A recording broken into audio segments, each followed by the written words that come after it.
जीवों को मोक्ष का मार्ग बतलाया। आपके सामने कल सुख विपाक सूत्र प्रारंभ किया। सुख की चाहना रखने वाली आत्मा सुख कैसे प्राप्त हो। सुख तो सब चाहते हैं, परंतु कर्म हम जो है दुख का करते हैं। कर्म दुख का जब करते हैं तो सुख कहाँ से मिलेगा। सुख का प्राप्त करने के लिए मनुष्य को सुख का उपाय करना चाहिए, और सुख का उपाय वही है कि हम सब जीवों के प्रति करुणा का भाव रखें, मैत्री भाव रखें, सबके साथ में अच्छा व्यवहार करें और नैतिकता से अपने जीवन को जिए। तो हम जो है आगे के लिए, मान लो इस भव के अंदर हमारे सुख की प्राप्ति नहीं हो रही है, परंतु आगे आने वाला समय हमारे लिए उत्तम हो सकता है। क्योंकि आप काम करते हैं, धंधा करते हैं, व्यापार करते हैं, तो किस लिए करते हैं कि आगे जीवन के अंदर तकलीफ नहीं आए। दो पैसे पास में होंगे तो सुख से जो है समय हमारा कटेगा। तो आप कमाते हैं, मेहनत करते हैं, तो किसके लिए कि हम आने वाले समय के अंदर हमारे परिवार को जो है तकलीफ नहीं पड़े, परिवार आराम से बैठ करके उनको खाना मिल सके, उसके लिए जो है वो मेहनत करते हैं। तो जब हम आगे की सोचते हैं, 100 साल की सोचते हैं, मकान बनाते हैं, तो किस लिए बनाते हैं। मकान बनाते किस लिए बनाते हैं, रहने के लिए। आराम से रहेंगे, अपना घर होगा, अपना परिवार आराम से रहेगा। तो हर चीज आप अपने जीवन के लिए, इस शरीर के लिए, परिवार के लिए करते हैं, तो अपनी आत्मा के लिए भी तो कुछ सोचना चाहिए कि हमारी आत्मा इस समय के अंदर हमें इस संसार के सुखों की सामग्री मिली है। वैसे देखा जाए तो ये सुखाभास है। इस सुख के अंदर दुख समाया हुआ है, लेकिन अगर शाश्वत सुख की अगर प्राप्ति आत्मा को मिलती है तो वो शाश्वत, यानी कि आकर के कभी वो सुख जाए नहीं, सदा सर्वदा के लिए सुखी बन जाए। तो वो सच्चा सुख कहाँ पर है, वो है मोक्ष के अंदर। संसार के जो सुख है, पांचों इंद्रियों के सुखों की सामग्रियां हमारे सामने होती है, तो वो सुखाभास है, सुख नहीं, क्योंकि उसके अंदर दुख समाया हुआ है। सुखाभास का मतलब सुख के अंदर दुख समाया हुआ है। आप जिन चीज़ों को खाने के लिए अच्छा स्वाद आ रहा है, स्वादिष्ट लग रहा है, टेस्टी लग रहा है, मिर्ची के बड़े बनाए हैं,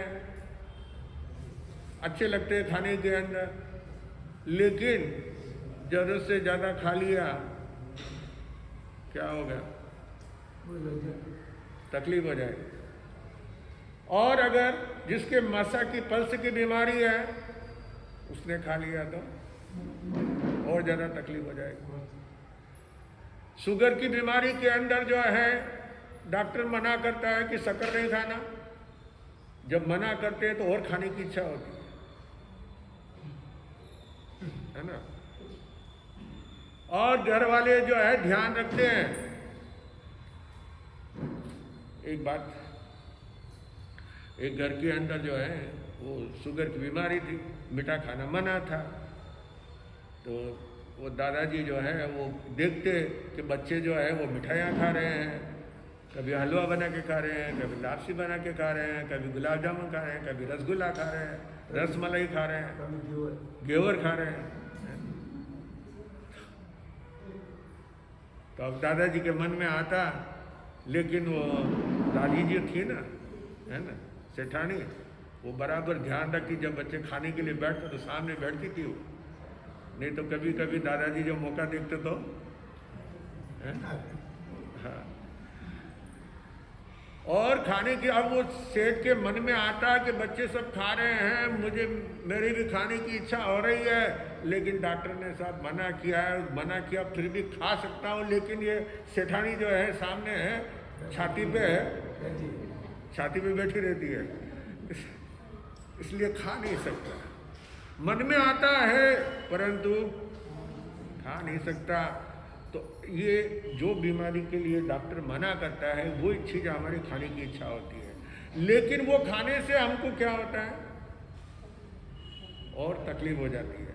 ये शुगर क्यों होता है कि हमारा पैनक्रियास जो है वो बिगड़ जाता है, और जो पैनक्रियास बिगड़ता है तो हमारे शरीर के अंदर में इंसुलिन जो पैदा होता है वो इंसुलिन पैदा होना बंद हो जाता है, कम हो जाता है, तो फिर हमारे को जो है ये जो भी चीज़ हम खाते हैं वो सब शुगर बनता है। चाहे आप रोटी भी खाते हैं, चाहे आप खाली दाल चावल ही खाते हैं, पानी पीते हैं, वो भी जो हमारे शरीर में जा कर के क्या होता है, क्योंकि पैनक्रियास बिगड़ा हुआ है जिससे इंसुलिन पैदा नहीं होता, तो फिर ऊपर से इंसुलिन देना पड़ता है इंजेक्शन के द्वारा, चाहे गोली के अंदर से जो है डायबिटीज़ की गोली लेकर के जो है उससे क्या करना पड़ता है, शुगर को कम करना पड़ता है। तो इसलिए यानी सुख के जो साधन हैं वो खाने पीने में अच्छा लगता है, देखने का, पिक्चर देखने का शौक होता है। अगर रात और दिन आप पिक्चर ही देखते रहोगे तो कितने दिन देखोगे, आंखें थक जाएगी, परेशान हो जाएंगे, और आखिर में फिर जो है कि भाई आप पिक्चर नहीं देख। हर चीज के अंदर कोई भी चीज, संसार के जो पांचों इंद्रिय के सुख भोगने की सामग्रियां हैं उनके पीछे दुख समाया हुआ है, तकलीफ समाई हुई है। तो वो एक सुख का एक आभास, थोड़े समय के लिए खा रहे हैं, अच्छा लग रहा है, अच्छा मजा आ रहा है, आनंद आ रहा है, लेकिन बाद में क्या होता है, तकलीफ होती है। गर्मी का टाइम में ज़्यादा खा लिया, पानी कम पीने में आया, या तो फिर उल्टी होगी या फिर जो है लूज मौसम हो जाएंगे, यानी कुछ न कुछ तकलीफ का कारण बन जाएगा, आफरा आ जाएगा, परेशान हो जाएंगे। डॉक्टर के पास में जा कर के जो है दवाई गोली लेनी पड़ेगी, एनिमा लगाना पड़ेगा, है ना। यानी अगर पेट साफ नहीं हुआ तो उसके लिए परेशान हो जाते हैं। क्यों हुआ कि भाई खाया ज़्यादा, अच्छा लगा, स्वादिष्ट लगा, बढ़िया बनाया था, क्या अच्छा बनाए तो खाने वाला क्या करता है, एक ही जगह दो खा लेता है। तो इसलिए कहते हैं कि सुख की ये सामग्रियां जो है संसार के, ये सब एक सुख का आभास है, लेकिन शाश्वत सुख जहाँ पे आत्मा को मिलता है वह है मोक्ष है, कि जो सुख आकर के कभी भी वापस जाए नहीं। वहाँ पे कोई नौकर नहीं, कोई चाकर नहीं, ठाकर नहीं, भूख नहीं, तृष्णा नहीं, क्या बिल्कुल वहाँ पे क्या है, शाश्वत। क्योंकि शरीर ही नहीं है तो खाने पीने की कहाँ है, सवाल ही पैदा नहीं होता। अशरीरी है, सीधा आत्मा मोक्ष के अंदर जो है अशरीरी, शरीर नहीं है, तो इसलिए वो सुख है। तो इसलिए यहाँ पे कह रहे हैं कि अगर संसार का सुख भी चाहिए, संसार का वैभव भी चाहिए, तो आपको क्या करना पड़ेगा, कुछ धर्म नियम करना पड़ेगा, कुछ त्याग तपस्या करनी पड़ेगी, कुछ साधना करनी पड़ेगी, कोई जप तप करना पड़ेगा, और साथ में कुछ दान भी करना पड़ेगा। बिना दिए हुए मिलता नहीं। किसान खेत के अंदर जो है बीज बोता है तब वहां पे जो है अनाज पैदा होता है। अगर पहले वो बीज नहीं डाले तो अनाज कहाँ से होगा। तो भाई जाए खेत में जाए और अनाज काट करके लेके आ जाए तो क्या, वहाँ तो खाली जमीन होगी। कि पहले जो है दान करना पड़ता है, दाना जमीन में डालना पड़ता है। जमीन में दाना डालेंगे तभी वहाँ पर जो है खेती लहलाएगी, अनाज उत्पन्न होगा, और तब जो है जाकर के किसान काट करके लेकर आ सकता है। तो ये इसी तरह से पहले हम कुछ देंगे, हमारी उदार भावना होनी चाहिए। हमारी भावना हमेशा जो है मुंजी की है, कंजूस की प्रवृत्ति नहीं होनी चाहिए। कंजूस की प्रवृत्ति जहाँ पे होती है तो वहाँ पे वो कुछ नहीं कर सकता, खुद न तो खुद खाएगा और न दूसरे को खिलाएगा। कंजूस की एक मुंजी आदमी, वो मिठाई खाता था, लेकिन कब खाता वो? रात में, जब घर के सब लोग सो जाते, बच्चे सब सो जाते, उसके बाद में जो है वो दुकान से जा कर के आधा पाव पेड़ा लेकर के आता। कितना? आधा पाव पेड़ा। क्योंकि गुरु महाराज ने पूछा था, भाई आप, बोले मैं रात में आधा पाव पेड़े से इतना परिवार का कैसे? नहीं, मैं अकेला खाता हूँ। कैसे? कि रात में जब सब सो जाते हैं तब उसके बाद में जो है एक एक पेड़ा जो है वो मुंह में रखता हूँ, मुंह में धीरे धीरे गलता है, रात भर मुंह मीठा रहता है और आराम से। अब ये जो अपने परिवार को नहीं खिला सकता, एक एक मनुष्य की प्रवृत्ति होती है, एक गिलास पानी भी किसी को, घर पे कोई मेहमान आए, कोई मिलने के लिए आए, तो उसको दरवाजे से ही पत्रिका देने के लिए आए, ऐसा ठीक है आप दरवाजे के नीचे से डाल दो, दरवाजे नहीं खोले, क्योंकि खोलेंगे तो मनवार करनी पड़ेगी, पधारो सा, जलपान ले सा, चाय तो पियो। तो इतना यानी मनुष्य इतना स्वार्थी हो गया कि वो किसी को एक गिलास पानी भी पिलाने के लिए तैयार नहीं होता है। तो ऐसे मनुष्य क्या वो दान करेंगे? उनकी दान देने की इच्छा नहीं होगी।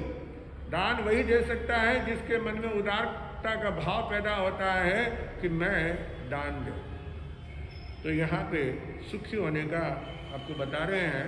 तो शुरुआत के अंदर जम्बू स्वामी का नाम आया कि आर्य सुब्रमण्य स्वामी के शिष्य जम्बू कुमार वो कैसे मुनि बने हैं, तो उसकी बात यहाँ पे बता रहा था मैं आपको। कल जब उनकी 8 कन्याओं के साथ में विवाह हुआ है, 8 कन्याएं उनके चारों तरफ खड़ी हुई है और वहाँ पे प्रश्न उत्तर चलता है। रात्रि का, आधी रात का समय है और आधी रात्रि के अंदर जो है 500 चोर, कितने? जिसका मुखिया था प्रभवा। प्रभवा चोर एक ऐसा चोर था तो वो राजकुमार, राजा का बेटा, लेकिन संगत ऐसी हो गई। अच्छे कहते हैं कि अच्छी संगत सुधरा नहीं तो समझो फूटा भात, और खोटी संगत बिगड़ा नहीं तो समझो सीधा भात। अच्छे मनुष्यों के साथ में रह करके, अच्छे परिवार के साथ में जन्म लेकर के अगर उसके अंदर खोटी आदत नहीं आती है तो अच्छा है, और अच्छे घर में कुल में जन्म लेकर के भी अगर वो खोटी संगत में बिगड़ जाता है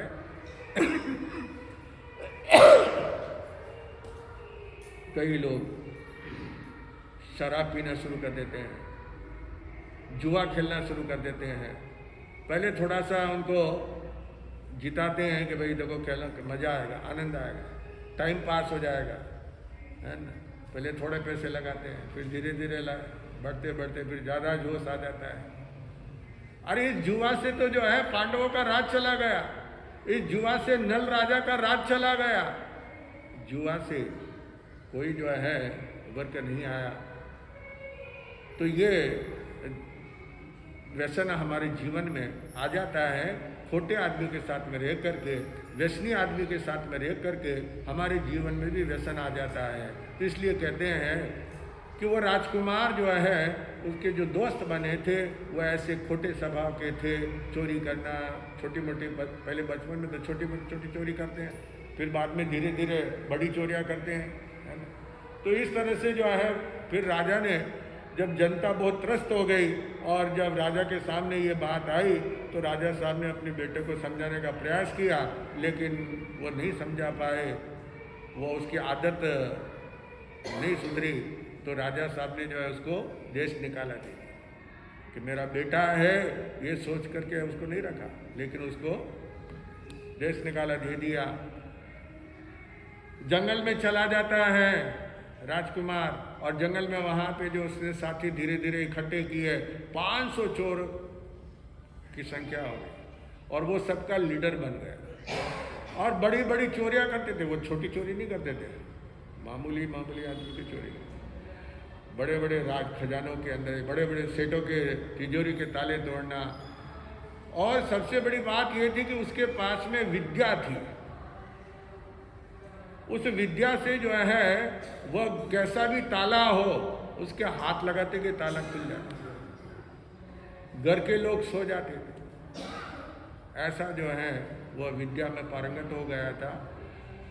तो वह प्रभावत चोर ने सुना कि ऋषभदत्त सेठ का बेटा, जिसका अभी आज विवाह हुआ है और दायचे के अंदर कितना 99 करोड़ का धन आया है, तो ये सुनकर के उसने जो है अपने 500 साथियों के साथ में डाका डाला। खुला पड़ा हुआ है वहां पे, कोई ताले में सामान नहीं रखा था। सारा जेवरात वगैरह जो भी आया है सब अभी मैदान के अंदर खुला पड़ा हुआ है। तो उन चोरों ने उसको अपने अपने कपड़े के अंदर बांधना शुरू किया, चद्दर के अंदर, कि सारा का सारा माल उठा करके लेके चले जाएंगे। 99 करोड़ कोई कम नहीं है ना। तो सब आराम के साथ में आनंद में रहेंगे, सुखी रहेंगे, रोज रोज चोरी करने की, डाका डालने की जरूरत नहीं पड़ेगी। प्रभवा देखता है कि ऊपर कमरे में दीपक जल रहा है और कुछ आवाज आ रही है। तो ये देखने के लिए कि कौन, क्योंकि सब घर के लोग सो गए और इसी कमरे में से आवाज आ रही है, बात क्या है। तो वो वहां पे धीरे धीरे आता है ऊपर, कमरे के पास में आकर के खड़ा होता है दरवाजे के पास। दरवाजा खुला हुआ है, अंदर प्रकाश दीपक जल रहा है और 8 कन्याएं जो सुंदर, अभी एक समान, एक वय वाली, एक रंग रूप वाली, 16 श्रृंगारों से सुसज्जित कन्याएं जो हैं वो चारों तरफ खड़ी हुई है। और जम्बू कुमार अपने पलंग के ऊपर बैठे हुए हैं और वहाँ पर जो है आपस में वार्तालाप चल रहा है। कन्याएं जो है एक एक करके, एक साथ में सब नहीं बोलती है। एक पहले एक ने सवाल पैदा किया, उसका उत्तर जम्बू कुमार ने दिया, उसको निरुत्तर कर दिया। इस तरह से एक एक करके जो है निरुत्तर हो गए। इधर अब सबने जब गठड़ियां बांध ली, माल सब इकट्ठा कर लिया, उठा करके सिर के ऊपर रख लिया और कहे चलो, तो चल नहीं पाए। पांव उनके जो है जैसे फेविकोल से चिपक गए, पांव चिपक गए हैं कि चलो, तो चले कहाँ से, सबके पांव चिपके हुए हैं। एक सिर्फ प्रभावा ही था, उसने देखा कि ये क्या बात है, इतना जो है ऐसा कौन सा इस व्यक्ति को ऐसा मंत्र आता है कि जिसके वजह से हमारे सबके पांव जो साथियों के क्या हो गए, चिपक गए हैं। उसने देखा है कोई चमत्कारिक है, ये जम्बू कुमार कोई चमत्कार जानता है और ऐसा चमत्कार मैंने जिंदगी में पहली बार देखा है। तो ऐसी चमत्कार का कोई मंत्र अगर है तो इससे अपने को लेना चाहिए। उसके लिए जो है वह जब आता है जम्बू कुमार के सामने और आकर के जो है कहता है, आपके पास में ऐसा कौन सा मंत्र है कि जिस मंत्र से हमारे साथियों के पांव चिपक गए हैं। तो मंत्र मुझे जम्बू कुमार समझ गया कि ये सब धर्म का प्रताप है। आज अगर यहाँ पे ये चोर माल लेकर के चले जाते तो दुनिया में क्या होता कि साहब घर लूट गया, इसके लिए दीक्षा ले, है ना, खाने के लाले पड़ जाते। इसलिए सबसे बढ़िया है कि दीक्षा ले लो कि जिससे जो है खाने पीने की चिंता नहीं होवे। तो इन्होंने जो है ये रास्ता अपनाया। तो धर्म के प्रताप से वहाँ पर देवताओं ने जो है क्या किया, उनके पांव चिपका दिए। तो कहा भाई देखो, इस मंत्र को प्राप्त करने के लिए साधना करनी पड़ती है, कुछ त्याग करना पड़ता है। कुछ त्याग करते हैं तभी जो है वो मंत्र सिद्ध होता है। तो बोले मैं सब कुछ करने के लिए तैयार हूं, लेकिन मुझे वो मंत्र सीखना है। तो आप तो सबसे पहले सप्त कुव्यसन का त्याग करना होगा। क्या करना होगा? 7 कुव्यसन। दूतम च मांसं च सुराच वेशा पापार्ध चोरी परदार सेवा एतानि सप्तानि व्यसनानि लोके घोराति घोरम नरकम नयन्ति। ये 7 व्यसन जुआ, मांस, शराब, चोरी वगैरह, शिकार है, परिस्त्री है, वेश्यागमन है, जुआ है, ये सब आपको पहले क्या करना होगा? त्याग करना होगा। अब चोरी का तो उसमें क्या आ गया, लेकिन प्रभुभाग का ये निश्चय हो गया कि उसके लिए मुझे कुछ भी करना पड़े, परंतु ये मंत्र मुझे सीखना है। तो उसने सहर्ष से स्वीकार कर लिया कि मैं ये 7 व्यसन आज से मैं क्या करता हूँ, क्या करता हूँ। तो कहा तुम्हें जो है जीवन के अंदर संयम व्रत ग्रहण करना होगा, संसार को त्यागना होगा। वो भी तैयार, किसके लिए? प्रभुवा किसके लिए तैयार हुआ? आपको कोई कहे कि आपको ये मंत्र सीखना है तो आपको घर छोड़ना पड़ेगा, तो क्या कहेंगे? महाराज ऐसा मंत्र की मुझे जरूरत नहीं है। घर कैसे छोड़े, परिवार कैसे छोड़े, अभी बाल बच्चे हैं, छोटे हैं, घर को संभालना है? अपन घर छोड़ने के लिए तैयार नहीं होते हैं। एक दिन के लिए भी अगर कहें कि एक दिन का जो है दया व्रत कर लीजिए, दया कीजिए, तो कहेंगे महाराज इतना दया तो हमारे से नहीं हुई। एक तरीका 11 समय करना, 9 समय करना, बैठना, ये मेरे से नहीं होता। न दुकान के ऊपर पूरा दिन भी बैठना पड़े तो रोजा नहीं बैठते हैं, सारा दिन बैठना पड़ता है दुकान के ऊपर, क्योंकि व्यापार करना है। व्यापार नहीं करेंगे तो घर खर्चा कैसे चलेगा? तो व्यापार धंधा तो करना ही पड़ता है। तो वहाँ अपन संसार के काम के लिए तो जो है अपना पूरा जीवन अर्पण करते हैं, परंतु उससे हमें कोई ठीक है, इस शरीर के लिए फायदा हो जाता है कि कमाई होती है, परंतु आगे के लिए आगे वो काम नहीं आएगा। आगे काम जो है हमारा धर्म ही काम आएगा। तो इसलिए वह प्रभुवा वह तैयार हो गया और उसने कहा कि मैं ये भी तय करने के लिए तैयार हूँ।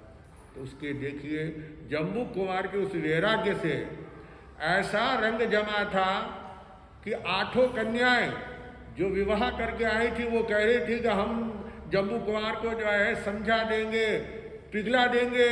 बर्फ जैसे पिघल जाता है, बर्फ जो होता है ना वो क्या होता है, पिघल जाता है, ऐसे ही हम जम्बू कुमार को पिघला देंगे। परंतु जम्बू कुमार तो नहीं पिघले, वो पिघल गई और वो भी दीक्षा के लिए तैयार, वो दीक्षा के लिए तैयार हुई। लड़कियों ने अपने माँ बाप के पास समाचार भेजा कि हम तो दीक्षा ले रही है। तो माँ बाप विचार करें, बेटियां दीक्षा ले रही है तो हम पीछे, वो भी तैयार हो गए। जम्बू कुमार के माता पिता तैयार हो गए, प्रभुवा चोर तैयार हुआ और उसके 500 साथी भी तैयार हो गए। कितने हो गए? 527। अजब वैरागी जम्बू कुमार की अजब कहानी है। ये संक्षिप्त में आपको सुनाएंगे तो 4-4 महीने चरित्र सुनाते हैं, 4 महीने चलता है जम्बू कुमार का। ये अजब वैरागी हुआ कि सतीन सीता सारखी, रतीन राम समान, जतीन जम्बू सारखा, गतीन मोक्ष समान। सतीन सीता, सीता सरी की सती संसार में दूसरी नहीं हुई। ऐसे तो सब सतियां हुई है, एक एक से बढ़कर सन्नारी हुई है, सतियां हुई है, परंतु सीता किस तरह जो है कितना उसने अपने जीवन के अंदर जो सुख में पली थी, आनंद में पली थी, विवाह करके गए और वनवास में जाना पड़ा, वनवास से आए घर के अंदर, तो यहाँ से वापस रामचंद्र जी ने उसको वनवास में, विवाह के बाद में कितने समय वो महलों में रही, कितना उसने सुख भोगा नहीं, और उतना ऐसी वो सन्नारी हुई है, ऐसी वह सती हुई, वैसी दूसरी सती नहीं हुई है। सती ने सीता सारखी, रति ने राम समान। राजाओं के अंदर राम के समान दूसरा राजा नहीं हुआ, इसलिए तो रामराज कहते हैं। और जति ने जम्बू सार का, जतियों में साधुओं के अंदर जम्बू कुमार सरिका मुनि नहीं हुआ है, जतियों के अंदर ऐसा।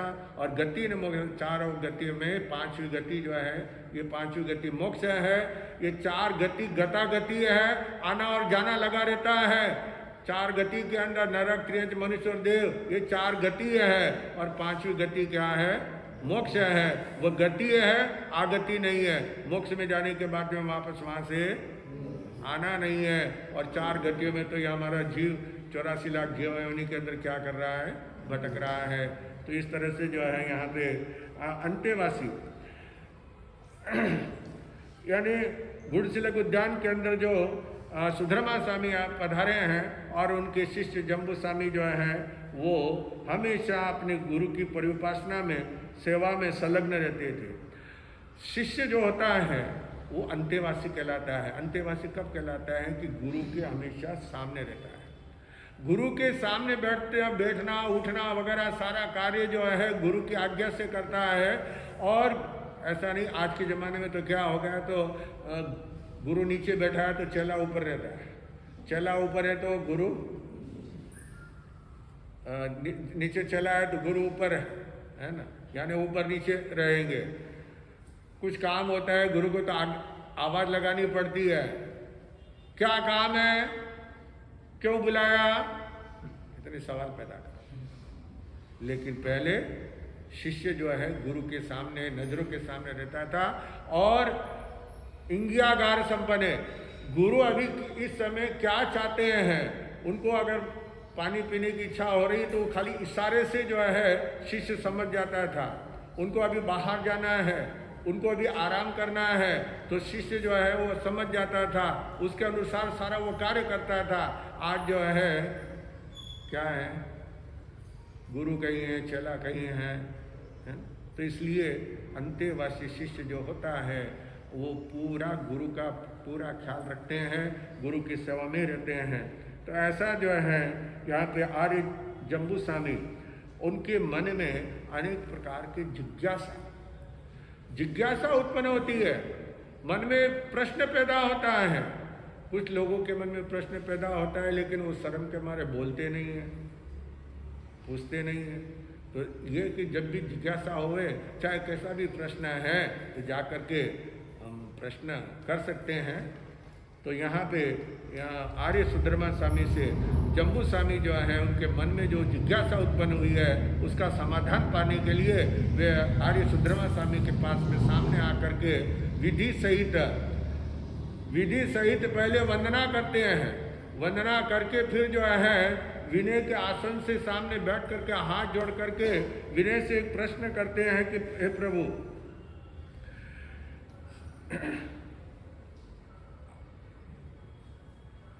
भगवान महावीर स्वामी जो कि मोक्ष के अंदर पधार गए हैं और उन्होंने जो धर्म की परिकल्पना की है, जो उन्होंने महापुरुषों की जीवन गाथा गाई है, जो उन्होंने महान आत्माओं का वर्णन किया है, वह मैंने पिछले शास्त्रों के अंदर आपके मुखारबिंद से सुना।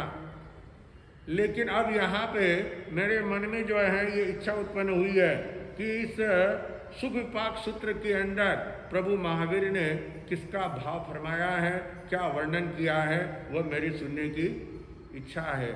तब आर्य सुधर्मा स्वामी क्या कहते हैं वो आगे सुनने से पता चलेगा। चरित्र के अंदर कल बताया था, जिस शत्रु राजा और धारणी रानी यानी मीठी वाणी, राजा और रानी का जीवन बड़ा ही मधुर था। और मीठी वाणी कल मैंने आपको कहा था कि कागा किसका धन हरे, कोयल किसको दे, मीठी वाणी बोल के जग अपना कर ले। कौवा किसी का धन हरण नहीं करता है और कोयल किसी को धन देती नहीं है, परंतु मीठी वाणी से, मधुरता से, उनके बोली के अंदर जो मधुरता होती है, मिठास होता है, उससे संसार उसके वश में हो जाता है और उसकी वाणी को सुनने के लिए लालायित रहते हैं। तो ऐसे ही यहाँ पे राजा और रानी का वाणी भी बड़ी मधुर थी, मीठी थी। उस नगरी के अंदर बड़े बड़े जो है व्यापारी, कुशल व्यापारी, व्यापार करने में बहुत ही कुशल, आगेवान, हर व्यापारिक क्षेत्र के अंदर आजकल तो जैसे कुछ गिनती के नाम आते हैं व्यापारियों के, है ना, लेकिन पहले उस खाली एक ताम्रलिपि नगरी के अंदर 500 ऐसे व्यापारी थे जो कि कुशल थे व्यापार के अंदर, और उनके व्यापार करने की कला ऐसी थी कि वो ज़्यादा जनता से पैसा हड़प करने की इच्छा नहीं रखते थे। पहले ज़माने में कि ग्राहक आया है तो ग्राहक को अपना बनाए रखने के लिए उसको क्या करना पड़ता है, व्यापार की कला है। व्यापार की कला अगर होती है तो ग्राहक उसका हमेशा बंधा हुआ रहता है, और नहीं तो जो है ग्राहक क्या होता है, चला जाता है, भाई हम दूसरे से लेते हैं, है ना। तो उस व्यापारी की ऐसी कुशलता होती थी कि वे अपनी कमाई भी करते थे, परिवार भूखा मरे ऐसा नहीं है, खर्चा भी निकालते थे और ग्राहक को हमेशा बनाए रखते थे। कभी भाई अभी मेरे पास में इतना पैसा नहीं, अच्छा कोई बात नहीं, बाद में दे देना, है ना, जब आए तुम्हारे पास में तब दे देना। और पहले के व्यापारी व्यापार करने के लिए परदेश में भी जाते थे, तो वे जब परदेश में जाते तो बड़े व्यापारी क्या करते थे कि पहले घोषणा करते थे कि मैं हम परदेश के अंदर व्यापार करने के लिए जा रहे हैं, किसी को भी साथ चलना हो तो हमारे साथ चल सकता है, और उसके व्यापार के लिए पैसा भी देते थे। व्यापार किसी के पास में पैसा नहीं है व्यापार करने के लिए, तो बड़े व्यापारी जो है उनको पैसा देते थे, कितना लाख चाहिए, 2 लाख चाहिए, वो उनको देते थे और वह व्यापार करने के लिए जाते थे। उनको जब पैसा देते थे तो यही कहते थे कि अगर तुम्हारे पास में कमाई हो जाए, तुम देना चाहो तो दे देना, और नहीं तो राजी खुशी रहना। कोई कोर्ट केस वगैरह कुछ भी नहीं, कोई मांग नहीं कि भाई हमको पैसा वापस दो करके, कुछ नहीं। ऐसा जो है उनका व्यवहार होता था व्यापारी लोगों का। तो उस ताम्रलिपि नगरी के अंदर जो है जो 500 व्यापारी थे वो सभी देशावर में यानी परदेश में जा करके कमाई करने वाले। तो उनमें एक व्यापारी था जो सभी व्यापारियों का सरदार था, मुखिया था। व्यापारिक क्षेत्र के अंदर जो एसोसिएशन होता है, आप देखो कपड़े का एसोसिएशन अलग होता है, तो ज्वेलरीज वालों का एसोसिएशन होता है, तो गिरवी वालों का होता है, यानी सबका क्या होता है, इलेक्ट्रिक है तो इलेक्ट्रिक वालों का एसोसिएशन होता है, और उसका फिर वो अध्यक्ष मंत्री वगैरह सब चुने जाते हैं, है ना। वो किसके लिए, कोई भी अड़चन आए तो सब मिल करके एक दूसरे की सहायता कर सकते हैं। और अगर उनका एसोसिएशन नहीं होता है तो फिर वो कभी तकलीफ आ जाती है तो कोई उसका साथ देने के लिए नहीं आता है, तो इसलिए एसोसिएशन होता है और उसका अध्यक्ष वगैरह होता है, तो उसको सरदार बोलते हैं। तो पहले जो है वो उस ताम्रलिपि नगरी के अंदर सबका सरदार था मणिचूड़ नामक। मणिचूड़ जो है व्यापारी बहुत ही जो है कुशलता से व्यापार करने वाला और दक्ष था, होशियार था। अभी इस समय कौन सा माल मार्केट के अंदर किस माल की मांग है, किसमें अच्छा भाव है, खरीदते समय भाव क्या है, बेचते समय क्या भाव है। अभी तो बोलते साहब सोना में 400 रुपया,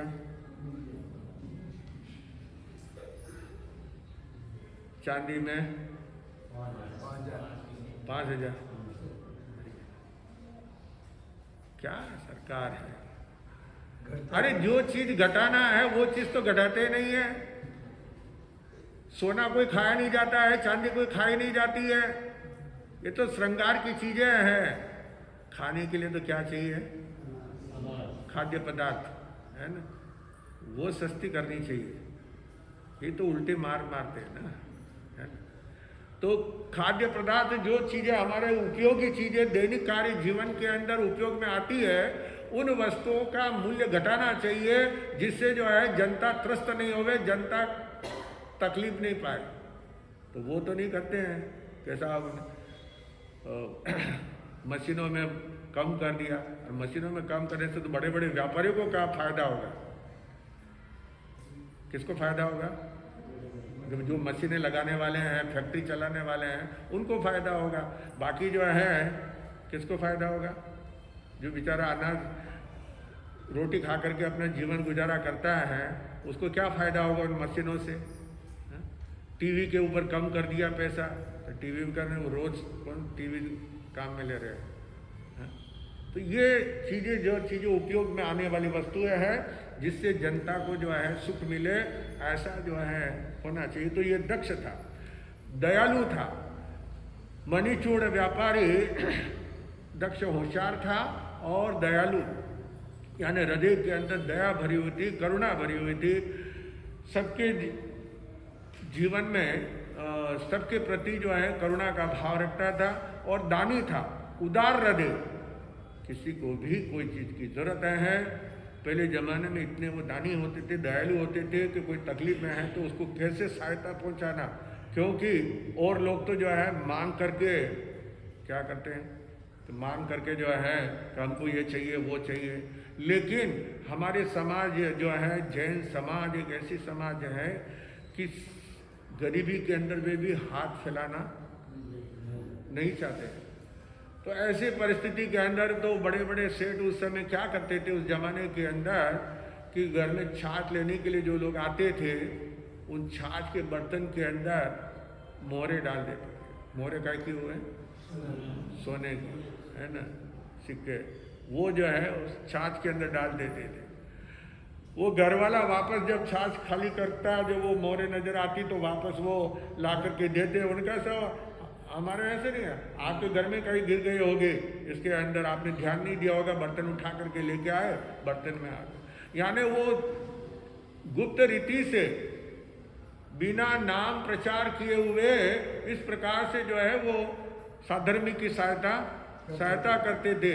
रात में जो है पोटली बांध करके घर के सामने आकर के उनके घर के अंदर खिड़की से जो है डाल करके चले जाते थे। इस प्रकार जो है उदार हृदय थे, दानी थे और साथ में ज्ञानी भी थे, ज्ञान भी सीखा था उन्होंने। और जब इतना ज्ञान सीखते हैं तभी वो मन के अंदर इससे भाव पैदा होते हैं। तो धन के भंडार भरे थे, वैसे धर्म का भंडार भी उन्होंने भरा था। देखिए, सदन सुधारण के लिए व्यापारी जो आदमी होता है तो दुकान देख सकता है, लेकिन घर को देखने के लिए तो कौन चाहिए है? घर में बहू चाहिए ना, है ना, उसके बिना घर नहीं कहलाता है। अकेला आदमी होता है तो घर नहीं कहलाता है, लेकिन घर में अगर स्त्री होती है तो चाहे माँ हो, चाहे बहन हो, चाहे कोई भी हो, घर भुजाई हो, कोई भी है, स्त्री के रूप में घर में है तो वो घर कहलाता है, वरना वो घर नहीं कहलाता है। तो इसलिए यहाँ पे घर को अच्छा श्रृंगारित करने के लिए, घर की इज्जत बढ़ाने के लिए जो है स्त्री होती है। तो इनकी शादी हुई थी मणिचूड़ की सरस्वती नाम की कन्या के साथ में, और बहुत ही सुशील थी और मनोहारी थी, आज्ञा का पालन करने वाली थी, हर समय पति सेवा के अंदर तत्पर रहती थी। तो इस प्रकार जो है इन दोनों का जीवन बड़े आनंदमय व्यतीत हो रहा था। और अब समय हो गया है, इसलिए अपनी बात को यहीं रखते हुए कि जीवन के अंदर ग्रस्त जीवन कैसा, ये हमें शास्त्र से, चरित्रों से हमको जो है ये ज्ञान प्राप्त हो सकता है कि हम किस प्रकार से अपना जीवन जिए कि जिससे जो है हमारा जीवन सुंदर बने और संस्कारित बने। तो संस्कार कैसे मिलते हैं ये भी आपको बताया जाएगा। ओम शांति। पंचकांड एकाशना एकदासनम पाणम कायमं सायमम अनंतणाभगणम नत्रागणम ससुत्यागरणम। वो श्री उस एकाशना करने वालों को व्यासना, आयंदिल, उपवास बीचों प्यारम पाणम कायमं सायमम अनंतणाभगणम नत्रागरणम ससुत्यागरणम। वो श्री तपस्या करने वालों को बेला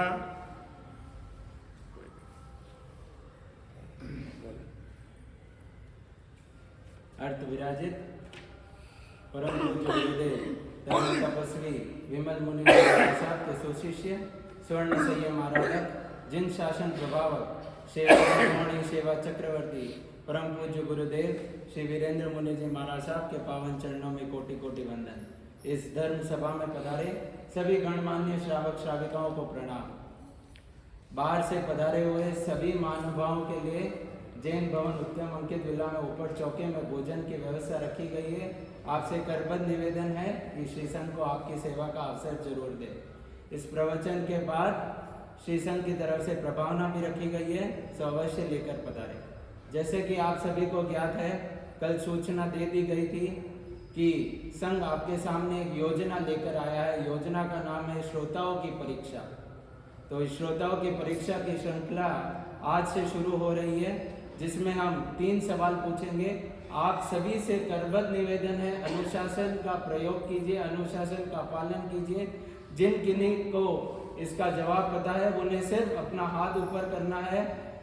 गुरुदेव जिनको भी बोलेंगे मुझे खड़ा होकर अपना जवाब देना है। आप ही बोलना है। हाँ, नहीं भाई, हाथ ऊंचा करिए, आप भी सर कर दीजिए। नहीं आप ही नहीं पर्सन में पूछिए, आप अकेले देखिए। हाँ नहीं वो आप ही करना। नहीं आप कर लो। हाँ, और विशेष सूचना, आधा अधूरा जवाब मान्य नहीं होगा। जो परफेक्ट वर्ड है वो बोलने पर ही आपका आंसर स्वीकृत किया जाएगा। सबसे प्रथम प्रश्न, जम्बो कुमार के साथ क्या दुर्घटना घटी थी? पहले जैसे कहते हैं लेडीज फर्स्ट, तो यहाँ पर भी आशा करते हैं कि यह प्रथम जवाब महिलाओं की तरफ से ही होगा। जम्बो कुमार के साथ क्या दुर्घटना घटी थी जिनके कारण उनको वैराग्य का भाव उत्पन्न हुआ? आप बोलो। जिन किन्हीं एक को ही हाथ आया पर बोलिए।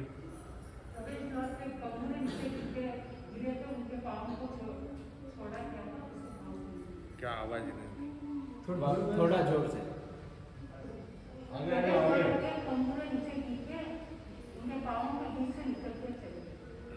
कंगोरा गिरा था। सही है। हर्ष हर्ष।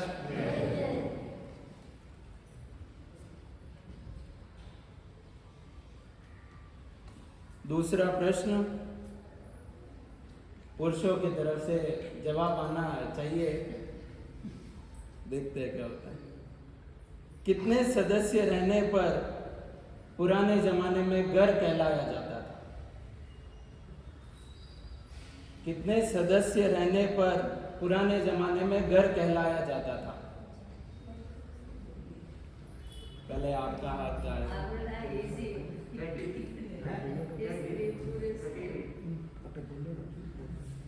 नहीं, गलत जवाब। विनोद जी। हाँ?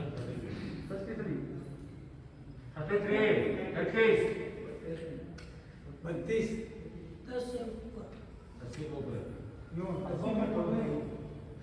जिन महानुभाव सदस्य ने समय नहीं ली वो भी अपना जवाब दे सकते हैं। पुराने जमाने में कितने सदस्यों के रहने पर घर कहलाया जाता था? पहले थोड़ा जेंट्स को मौका बाद में दीजिए। पास करेंगे, पहले अभी। हाँ, यहाँ नहीं होने पर आपके पास ही आएगा।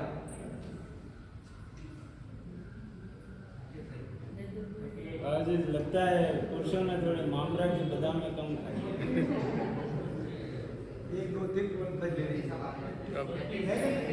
पास कर दिया जाए। महिलाओं से कोई जो मैंने पहले ही कहा था, आधा अधूरा जवाब मान्य नहीं होगा। हाँ?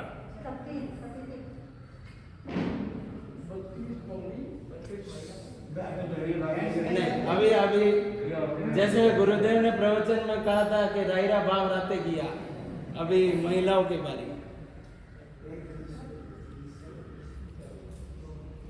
एक बार प्रश्न वापस रिपीट करो। प्रश्न और एक बार, कितने सदस्यों के रहने पर पुराने जमाने में घर कहलाया जाता था? 33 सदस्य रहने से घर में परिवार में 33।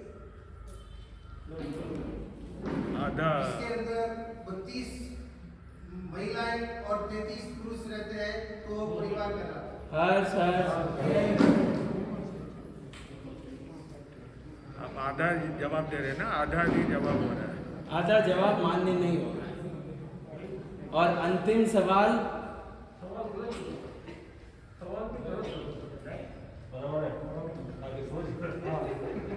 कितने सदस्यों का रहने पर परिवार घर कहलाता था, तो बराबर है। किन किन राजाओं ने जुए के कारण अपना राज्य खो दिया था? किन किन राजाओं ने जुए के कारण अपना राज्य खो दिया था? सबसे पहले हाथ ऊपर आपका है।